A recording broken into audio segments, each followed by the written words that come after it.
जय हिंद बच्चों। आज के इस वीडियो में हम लोग गुप्त प्रशासन के बारे में चर्चा करेंगे। इससे पहले हम लोग गुप्त वंश के प्रमुख शासकों और उनके उपलब्धियों के बारे में चर्चा कर चुके हैं। जैसा कि हम लोग जानते हैं कि गुप्त वंश के संस्थापक श्रीगुप्त थे और गुप्त वंश के जो अंतिम शासक थे वह विष्णुगुप्त थे। तो गुप्त शासकों ने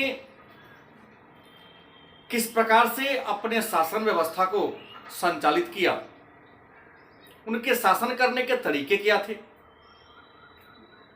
गुप्त काल में शासन का स्वरूप क्या था, इसी बारे में हम लोग आज परिचर्चा करेंगे। तो सबसे पहले बता दें कि गुप्त प्रशासन राजतंत्रीय व्यवस्था पर आधारित थी। मतलब जो गुप्त प्रशासन था वह राजतंत्रीय व्यवस्था थी। राजतंत्र शासन का आधार था। मतलब राजा के मरने के बाद राजा का पुत्र ही अगला राजा बनता था। राजत्व में देवत्व के सिद्धांत को स्थापित किया गया था। मतलब गुप्त काल में जो राजा थे वह राजत्व में देवत्व के सिद्धांत, मतलब राजा में देवता का निवास होता है, ऐसे सिद्धांत को उन्होंने प्रतिपादित किया था। इसका प्रमाण इस बात में है कि गुप्त काल के जो राजा थे वह परम देवता, परम भट्टारक, महाराजाधिराज, पृथ्वीपाल, परमेश्वर, सम्राट, चक्रवर्ती जैसी उपाधियां धारण करते थे। इन उपाधियों से यह प्रमाणित होता है कि गुप्त शासक राजत्व में देवत्व के सिद्धांत में विश्वास करते थे। गुप्त वंश के सबसे महान शासक समुद्रगुप्त, जिन्हें भारत का नेपोलियन कहा जाता है। प्रयाग प्रशस्ति समुद्रगुप्त की उपलब्धियों का वर्णन करने वाला एक अभिलेख है।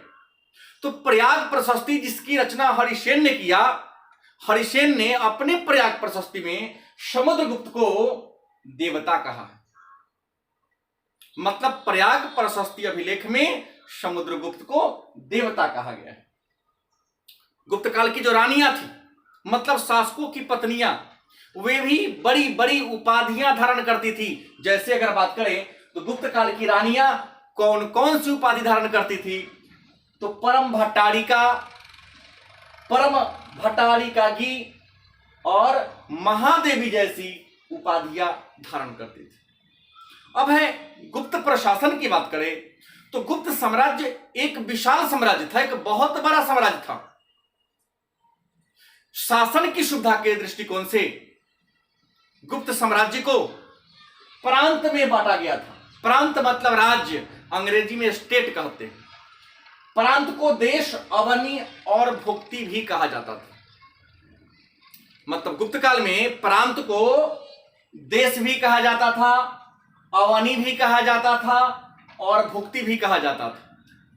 मतलब साम्राज्य को प्रांत में बांटा गया था, प्रांत को जनपद में बांटा गया था। प्रांत का वर्गीकरण जनपद में, जनपद को विषय भी कहा जाता था। विषय का वर्गीकरण वीथी में और वीथी का वर्गीकरण गांव में किया गया था। मतलब गुप्त काल में सबसे ऊपर साम्राज्य था, साम्राज्य के बाद प्रांत था, प्रांत के नीचे जनपद था, जनपद के नीचे वीथी और वीथी के नीचे गांव था। तो ये था प्रशासन की सबसे बड़ी इकाई और गांव जो था प्रशासन की सबसे छोटी इकाई। गांव से ऊपर वीथी, वीथी से बड़ा विषय, विषय से बड़ा भुक्ति, भुक्ति से बड़ा साम्राज्य था। सबके अलग अलग अधिकारी थे, लेकिन सब राजा के अधीन रहकर ही काम करते थे। पहले तो केंद्रीय प्रशासन। तो केंद्रीय प्रशासन का सबसे जो प्रधान अधिकारी थे वह राजा थे। ऐसे संपूर्ण शासन की बागडोर राजा के हाथ में ही होती थी। ये सारे पदों का सृजन राजा शासन कार्य में सहायता के लिए किए थे। लेकिन जहां तक केंद्रीय प्रशासन की बात है तो केंद्रीय प्रशासन के जो मुख्य अधिकारी थे, जो सर्वे सर्वा थे, वह राजा थे। लेकिन राजा भी अपने कार्यों में सहायता के लिए एक मंत्री परिषद जैसी संस्था का गठन किए थे। उस मंत्री परिषद में कुछ बड़े बड़े अधिकारी हुआ करते थे। वे बड़े अधिकारी राजा को शासन कार्य में सहयोग करते थे, सहायता करते थे। मन में प्रश्न होगा कि गुप्त काल में केंद्रीय प्रशासन में राजा का सहयोग करने वाले प्रमुख पदाधिकारी कौन कौन थे। तो आपको बता दें कि गुप्त काल में राजा के शासन कार्य में सहयोग प्रदान करने वाले जो अधिकारी थे, पहला थे सर्वाध्यक्ष। सर्वा माने सभी, अध्यक्ष मतलब गुप्त काल में केंद्रीय प्रशासन में जितने भी डिपार्टमेंट थे, जितने भी विभाग थे, उन सभी विभाग के जो अध्यक्ष को सर्वाध्यक्ष कहा जाता था। दूसरा प्रतिहार, तो गेट कीपर अंग्रेजी में इसको ले सकते आप। राजा से कोई मिलना चाहता हो, उनको खबर पहुंचाना चाहता हो, तो राजा तक किसी व्यक्ति के संदेश को पहुंचाने वाला जो व्यक्ति होता था उसे प्रतिहार के नाम से जाना जाता था। राजा के पास किसी व्यक्ति का संदेश पहुंचाने वाला या किसी व्यक्ति के आने पर उसकी सूचना सम्राट तक पहुंचाने वाला जो पदाधिकारी था उसे प्रतिहार कहा जाता था। मतलब इसको हम द्वारपाल भी कह सकते हैं। उसके बाद महासेनापति, सेना के सभी विभाग के अध्यक्ष को महासेनापति कहा जाता था, मतलब सेना के अध्यक्ष को। उसके बाद महापीलुपति, महापीलुपति मतलब गुप्त काल में गज सेना, हाथी सेना के अध्यक्ष को महापीलुपति कहा जाता था। उसके बाद महाअश्वपति, गुप्त काल में अश्व सेना मतलब घोड़ा के सेना के जो अध्यक्ष हुआ करते थे, घुड़सवार सेना के जो प्रधान थे, उनको महाअश्वपति कहा जाता था। उसके बाद युद्ध और शांति के जो मंत्री होते थे, युद्ध और शांति के मंत्री को संधि विग्राही कहा जाता था। पुलिस विभाग के जो बड़े पदाधिकारी होते थे, उन बड़े पदाधिकारी को दंडपाशिक कहा जाता था और पुलिस विभाग के छोटे छोटे पदाधिकारी को गुप्त काल में चाट भाट कहा जाता था। तो ये था केंद्रीय प्रशासन। केंद्रीय प्रशासन को प्रांत में, देश में, अवनी में या भुक्ति में बांटा गया था। तो आते हैं प्रांतीय शासन। प्रांतीय शासन मतलब प्रांत का शासन, राज्य का शासन। मतलब गुप्त काल में प्रांत को देश, अवनी, भुक्ति भी कहा जाता था। अब भुक्ति के प्रधान को मतलब प्रांत के प्रधान को या अवनी के प्रधान को उपरिक कहा जाता था। गुप्त काल में भुक्ति के प्रधान को उपरिक कहा जाता था और सीमा प्रांत मतलब देश के साम्राज्य के सीमावर्ती राज्य के जो देखरेख करने वाले होते थे उन्हें गोप्ता कहा जाता था। याद रखेंगे कि गुप्त काल में भी प्रांतों के जो प्रधान अधिकारी होते थे वह राज परिवार से, राजवंश से संबंधित व्यक्ति ही हुआ करते थे। गुप्त काल में प्रांतों की संख्या 7 थी। उनका नाम था सौराष्ट्र, पश्चिमी मालवा, पूर्वी मालवा, तीरभुक्ति, पुंड्रवर्धन, वर्धमान और मगध। ये 7 प्रांत थे गुप्त काल के। प्रांत के नीचे जो प्रशासन का इकाई था उसे जनपद कहा जाता था। जनपद को विषय के नाम से भी जानते हैं। मतलब भुक्ति का विभाजन, प्रांत का विभाजन, देश का विभाजन या अवनी का विभाजन जनपद में किया गया था और जनपद को विषय भी कहा जाता था। उसके बाद विषय का विभाजन बीथी में किया गया था और बीथी का विभाजन गांव में किया गया था। इसका मतलब यह हुआ कि गुप्त काल में प्रशासन की जो सबसे छोटी इकाई थी उसे वह गांव थी। न्याय की बात करें तो नगर की बात करें, नगर मतलब शहर। तो गुप्त काल में कई शहर थे लेकिन जो सबसे प्रसिद्ध शहर था वह पाटलिपुत्र, उज्जैन था। पाटलिपुत्र तो राजधानी के लिए प्रसिद्ध था। उज्जैन गुप्त शासकों ने, खास करके चंद्रगुप्त द्वितीय विक्रमादित्य ने अपनी दूसरी राजधानी बनाया और उज्जैन गुप्त काल का सबसे प्रमुख व्यापारिक शहर था। वह व्यापार के लिए प्रसिद्ध है। वर्तमान समय के मुंबई जैसे व्यापारिक राजधानी थी वैसे आप कह सकते हैं कि गुप्त शासकों की व्यापारिक राजधानी उज्जैन थी। तो उज्जैन व्यापार का केंद्र था, व्यापार के लिए प्रसिद्ध था। तो नगर कई थी लेकिन उज्जैन और पाटलिपुत्र सबसे प्रसिद्ध था। तो नगर का शासन महापालिका मतलब नगर पालिका या महापालिका उस समय कहा जाता था, आज उसको कह दिया जाए नगर पालिका जैसी संस्था चलाती थी। और नगर के जो मुख्य अधिकारी होते थे उसे पूर्वपाल, नगर के मुख्य अधिकारी को, प्रधान अधिकारी को पूर्वपाल कहा जाता था। नगर के बाद ग्राम प्रशासन मतलब गांव का शासन, ग्राम प्रशासन का मतलब होता है गांव का शासन, और ग्राम प्रशासन गुप्त काल में प्रशासन की सबसे छोटी इकाई थी। और गांव के जो प्रधान होते थे या ग्राम प्रशासन के जो प्रधान होते थे उन्हें ग्रामिक, वर्तमान समय में मुखिया कहा जाता था। और ग्राम पंचायत के जो सदस्य हुआ करते थे उस ग्राम पंचायत के सदस्य को महतर कहा जाता था। अभिलेखों में, गुप्तकालीन अभिलेखों में ग्राम सभा के सदस्य को पंचमंडली भी कहा जाता था। न्याय की बात करें, न्याय प्रशासन की बात करें तो गुप्त काल में सबसे बड़ा न्यायाधीश राजा स्वयं थे। पहली बार दीवानी और फौजदारी मुकदमा का वर्गीकरण गुप्त काल में ही किया गया था। गुप्त काल में नगर में निवास करने वाली जो अनेक जातियां थी उन अनेक जातियों की एक समिति हुआ करती थी, उसे पुग कहा जाता था। और सबसे बड़ी बात, गुप्त काल में नगद वेतन केवल सैनिक और सैनिक पदाधिकारी को ही दिया जाता था। सेना को छोड़कर गुप्त काल में जितने भी पदाधिकारी थे उन सारे पदाधिकारियों को उनके सेवा के बदले भूमि का टुकड़ा दिया जाता था। उसके बाद गुप्त काल में ब्राह्मणों को दिया जाने वाला करमुक्त भूमि, मतलब बाकी सबके जमीन पर टैक्स देना पड़ता था, लेकिन ब्राह्मणों की जो भूमि थी जो दान में दिया जाता था उसे अग्रहार कहा जाता था। मतलब गुप्त काल में ब्राह्मणों और मंदिरों को दान में दिया जाने वाला करमुक्त भूमि अग्रहार कहलाता था। और गुप्त काल में राजा के आमदनी के दो स्रोत थे, मतलब टैक्स दो प्रकार के थे, एक का नाम था भाग और दूसरा का नाम था भोग।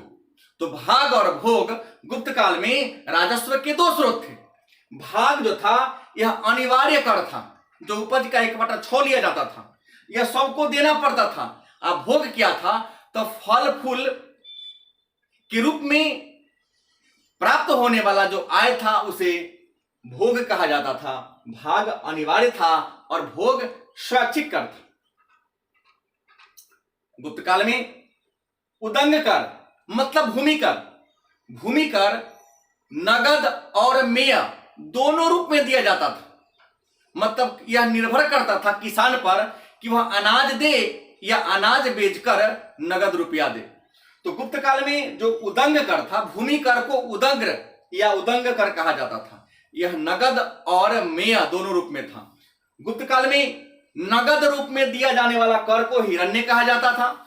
गुप्त काल में जो नगद कर था उसे हिरण्य कहा जाता था, और अनाज के रूप में जो कर दिया जाता था उसे मेय कहा जाता था। मतलब गुप्त काल में अनाज के रूप में या वस्तु के रूप में या सेवा के रूप में दिया जाने वाला कर मेय कहलाता था, और नगद के रूप में दिया जाने वाला कर हिरण्य कहलाता था। कृषि व्यवस्था की बात करें तो अमर सिंह जो चंद्रगुप्त द्वितीय विक्रमादित्य के दरबार में निवास करने वाले एक कवि थे, जिन्होंने अमरकोश की रचना किया। और अमर सिंह ने अपने पुस्तक अमरकोश में 12 प्रकार के भूमि का वर्णन किया है। इसमें से कुछ भूमि है जैसे जो जोत वाली भूमि होती थी, जो खेती बाड़ी वाली भूमि होती थी, उसे क्षेत्र भूमि कहा जाता था। मतलब गुप्त काल में कृषि के लायक भूमि को क्षेत्र भूमि कहा जाता था। घर बनाकर रहने योग्य भूमि को वास भूमि कहा जाता था। पशुओं के लिए चराने के लिए जो भूमि थी उसे चरागाह भूमि कहा जाता था। और जिस भूमि को जोता ना जा सके, माने वह भूमि जो जोतने के लायक नहीं हो, वैसे भूमि को सील कहा जाता था। और गुप्त काल में जंगली जमीन को, मतलब वह जमीन जो जंगल से भरा पड़ा था, विभिन्न प्रकार के नाना प्रकार के पेड़ पौधों से आच्छादित था, उस भूमि को अग्रहत कहा जाता था। गुप्त काल में सिंचाई के लिए रहट या घटी यंत्र जैसे मशीन का प्रयोग किया जाता था। गुप्त काल में व्यापार भी होता था। गुप्त काल में पूर्वी किनारे का जो प्रमुख बंदरगाह था उसका नाम था ताम्रलिप्ति, घंटसाला और कदुरा। और गुप्त काल में पश्चिमी किनारे का जो बंदरगाह था, मतलब पूर्वी किनारे का बंदरगाह था ताम्रलिप्ति, घंटसाला और कदुरा। और गुप्त काल में पश्चिमी किनारे का जो बंदरगाह था उसका नाम था भरौच, कैम्बे, सोपारा। गुप्त काल में चीन के साथ अटूट व्यापारिक संबंध था, लेकिन विशेष बात यह थी कि चीन के अलावे अन्य देशों के साथ भी व्यापार होता था। लेकिन चीन के साथ के व्यापार की खासियत थी कि चीन के साथ गुप्त काल में जो व्यापार होता था उस व्यापार का आधार था वस्तु विनिमय। मतलब भारत गुप्त काल में चीन को वस्तु देता था, उस वस्तु के बदले चीन पैसा नहीं देता था बल्कि वस्तु ही देता था। मतलब वस्तु विनिमय का मतलब होता है वस्तु से वस्तु का विनिमय, अदला बदली। गुप्त काल में जो व्यापारी होते थे, व्यापारियों के समूह को श्रेणी कहा जाता था। व्यापारियों के जो ग्रुप होता था उन्हें श्रेणी कहा जाता था। और जो श्रेणी के हेड होते थे, चीफ होते थे, उन्हें ज्येष्ठ कहा जाता था। और एक और बात है, गुप्त काल में ब्याज पर रुपए का भी लेन देन होता था।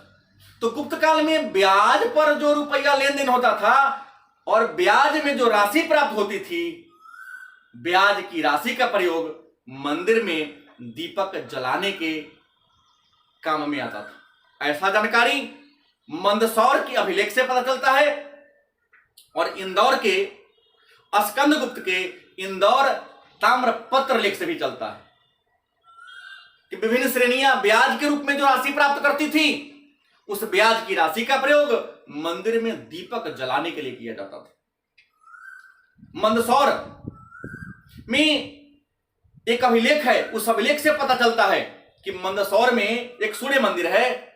वह सूर्य मंदिर क्षतिग्रस्त हो गया था, तो वहां के रेशम व्यापार में लगा हुआ व्यापारियों का जो समूह था, व्यापारियों के उस समूह के द्वारा अपने निजी खर्च से मंदसौर के सूर्य मंदिर का मरम्मत कराया गया था। और स्कंदगुप्त के इंदौर ताम्रपत्र लेख से पता चलता है कि उस सूर्य मंदिर में दीपक जलाने के लिए खर्च तैलिक संघ देता था। मतलब तेल व्यापारियों का जो संघ था, उस सूर्य मंदिर के दीप को जलाने के लिए खर्च देता था, लेकिन वह राशि ब्याज से प्राप्त होने वाली रुपया का होता था। व्यापारी समूह में चलते थे। गुप्त काल में व्यापारी व्यक्तिगत रूप से नहीं चलते थे, ग्रुप में चलते थे। तो ग्रुप में चलने वाले जो व्यापारी होते थे, उन व्यापारियों का जो नेता होता था, ग्रुप में भ्रमण करने वाले व्यापारियों के नेता को सार्थवाह कहा जाता था। और पहले ही बता दिया हूं कि गुप्त काल का सबसे बड़ा व्यापारिक नगर उज्जैन था। मुद्रा की बात करें तो गुप्त काल में सोने की सिक्का को या स्वर्ण मुद्रा को दिनार कहा जाता था। और भारत के इतिहास में सबसे ज्यादा स्वर्ण मुद्रा जारी करने वाला जो साम्राज्य था वह गुप्त साम्राज्य था। ऐसे इसके इतिहास को थोड़ा ले ले तो भारत में सबसे पहले सोना का सिक्का हिंद यूनानी शासकों ने जारी किया था। भारत में सबसे पहले सोना का सिक्का हिंद यूनानी या इंडो ग्रीक या यूनानी सीधे कह सकते हैं, यूनानी शासकों ने जारी किया था। लेकिन सबसे ज्यादा शुद्ध सोने का सिक्का, सबसे ज्यादा शुद्ध सोने का सिक्का कुषाण वंश के शासकों ने जारी किया था। लेकिन सबसे ज्यादा मात्रा में सिक्का गुप्त वंश के शासकों ने जारी किया था। अब आते हैं गुप्त काल में जाति व्यवस्था में थोड़ी सी कमजोरी आई थी, कमी आई थी। जाति व्यवस्था का जो कठोरता थी उसमें कमी आ गई थी। अंतरजातीय विवाह जैसी परंपरा का उदय हो गया था गुप्त काल में। हमने पहले भी कर दिया पिछले क्लास में कि सती प्रथा जैसे परंपराओं का विकास हो गया था। तो गुप्त काल में ब्राह्मण पुरुष, मतलब लड़का या पुरुष ब्राह्मण जाति का हो और स्त्री वैश्य जाति का हो, अगर दोनों के मिलने से या जो दोनों का संतान होता था उसे अंबष्ट कहा जाता था। मतलब ब्राह्मण पुरुष और वैश्य स्त्री से उत्पन्न संतान अंबष्ट कहलाता था। ब्राह्मण पुरुष और शूद्र स्त्री से उत्पन्न संतान परिशव कहलाता था। और वैश्य पुरुष और शूद्र स्त्री से, मतलब पुरुष वैश्य हो स्त्री शूद्र हो, उससे उत्पन्न संतान उग्र कहलाता था। और शूद्र पुरुष और ब्राह्मण स्त्री से उत्पन्न संतान को चांडाल कहा जाता था। और सबसे बड़ी बात है कि गुप्त काल में लेखा जोखा करने वाली एक नई जाति का उदय हुआ था जिसे कायस्थ कहते हैं। ये था गुप्त। फिर शेष कल के वीडियो में चर्चा होगा। धन्यवाद।